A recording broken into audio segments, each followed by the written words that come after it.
कुछ विश्वास सूत्रों से जो हमें जानकारी मिली है, राज्य के मुख्यमंत्री और उनके कुछ चहेते भ्रष्ट अफसर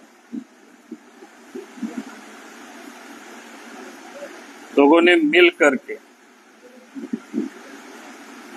डराने की, धमकाने की एक प्रकार से सुपारी लोगों ने ले रखा है।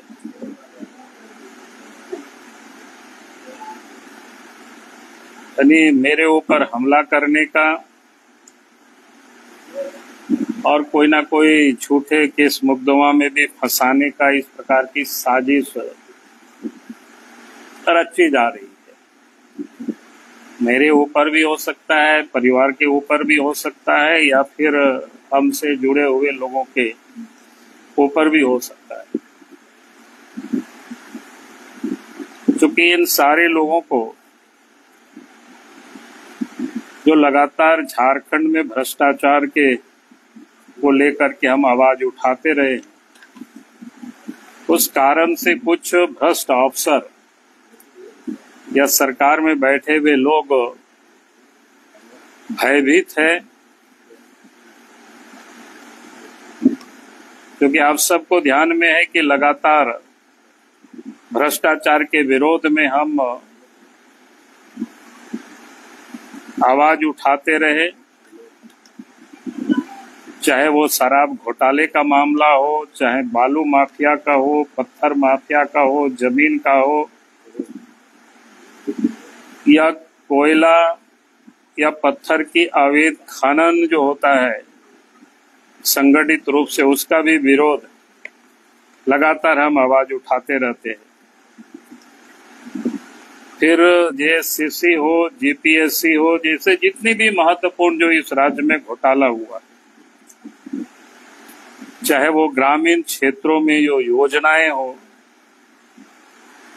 जिसका यानी लगातार ये जो लूट जारी रहता है, उसके विरोध में हम आवाज उठाते रहे।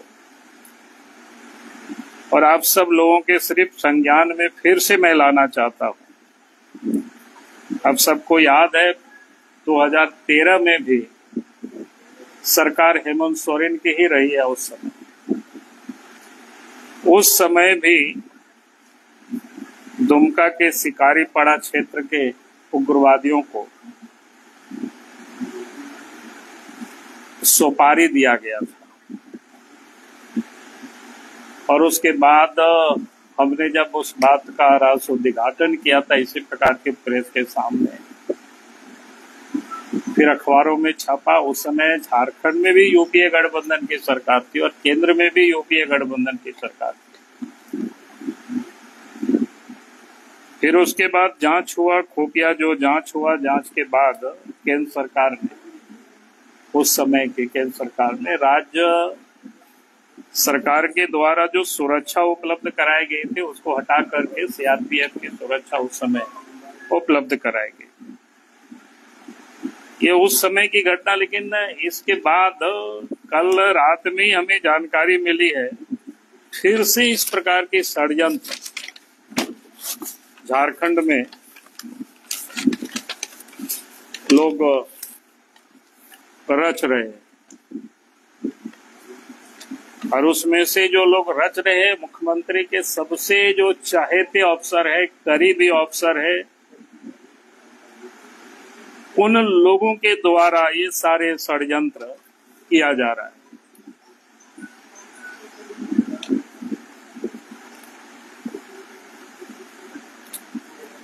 मैं इतना ही कह सकता हूं कि षड्यंत्र चाहे वो सारे लोग जितना कुछ भी करे,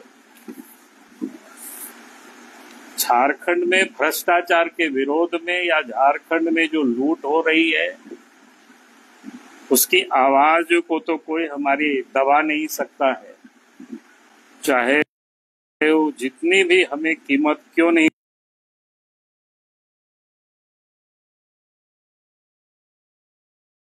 चुकाना पड़े। इस आवाज को हम लगातार उठाएंगे। सरकार गलत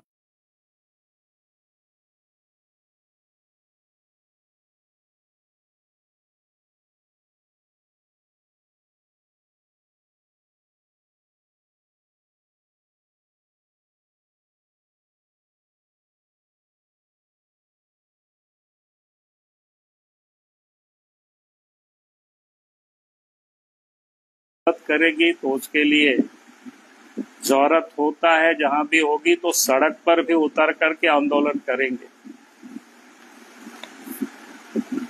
तो मैं ये कहूंगा कि आज लगा कि हम मीडिया के समझ ये सारे विषय को मैं रख दूं ताकि झारखंड की जनता को भी जानकारी होनी चाहिए कि किस किस प्रकार के षड्यंत्र रचे जा रहे हैं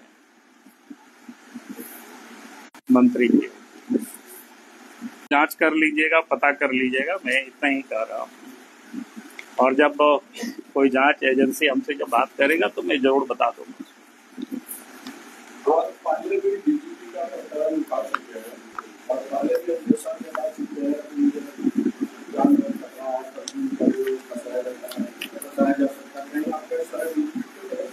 नहीं, मैंने कहा कि जो जांच एजेंसी जांच करेगी तो उस समय भी मैंने बातें को उठाया था और मैंने कहा था अगर कोई सेंट्रल एजेंसी हमसे जब बात करेगी तो मैं बता दूंगा।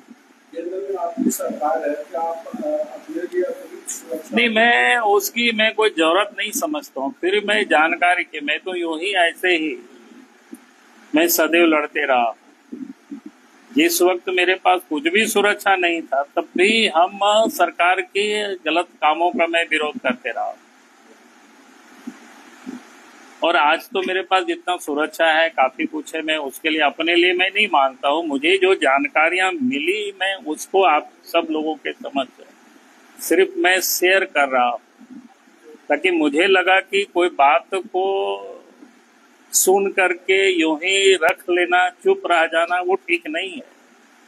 जैसे मैंने आपको बताया 2013 में भी इस प्रकार की सूचना मिली थी। और आप सब लोगों की जानकारी के लिए आपने देखा होगा कि जब कोई भी हमें जानकारी मिलती है और हम सरकार को भी पत्र लिखते रहे तो आपने देखा होगा कि जिस पत्र को जब मैंने लिखा तो 1 साल या 2 साल के बाद वो पत्र की सत्यता आप सबको दिखाई पड़ा। आप साहेबगंज की घटना याद करिए। दारू को लेकर के 2022 में ही हमने मुख्यमंत्री को पत्र लिखा था। मैंने कहा था कि भाई ये घोटाला हो रहा है, इन एजेंसियों को काम देने के लिए फिर से टेंडर किया गया और सब वही सब चीजें हुआ। कोई ऐसा नहीं है कि हम हवा में बात करते। हमारे पास भी जो तथ्य, जब कोई चीज जानकारी आती है तो उसको मैं अपने ढंग से फिल्टर करने की कोशिश करता हूँ। मेरे पास जितनी सूचना की तंत्र है उसको मैं उपयोग करता हूँ और तब मैं पता करता हूँ कि ये जो मेरे पास सूचना आई है वो सत्य है या सत्य से करीब है या दूर है। और जब मुझे ये पता चला कि जो भी मेरे पास सूचना मिली इस प्रकार की तो लगा कि ये बिल्कुल सत्य के करीब है और हमें जनता से इन सारे बातों को हमें शेयर करना चाहिए। ये तो आप जनता को बता रहे हैं, लेकिन एक प्रतिपक्ष के नेता की जान को खतरा है, उसके परिवार को खतरा है, तो लगता है कि केंद्रीय एजेंसी को जांच करना चाहिए और इसके लिए आप मांग कर रहे हैं? नहीं, मैं जांच के लिए मैं मांग नहीं कर रहा हूँ। मैंने तो सिर्फ जानकारी दे रहा हूँ क्योंकि मेरे पास सुरक्षा तो पर्याप्त है। मैं कमी ये नहीं कर। हमने कहा कि वो जांच करना जिसका काम है वो जांच करेगा, लेकिन जांच करने के लिए मैं नहीं कर रहा। मैं जनता को सिर्फ बता रहा हूँ कि भाई ये चल रही है इस प्रकार की। जो भी जनता की आवाज उठाएंगे उस आवाज को दबाने के लिए लोग सुपारी तक दे रहे। राज्य में आपको इसमें भी संगति नजर आती है? नहीं, अभी तो उस समय देखेंगे, अभी बहुत समय बाकी है। अभी तो जिस विषय पर यहाँ मैंने कह रहा हूँ इतना ही आज मैं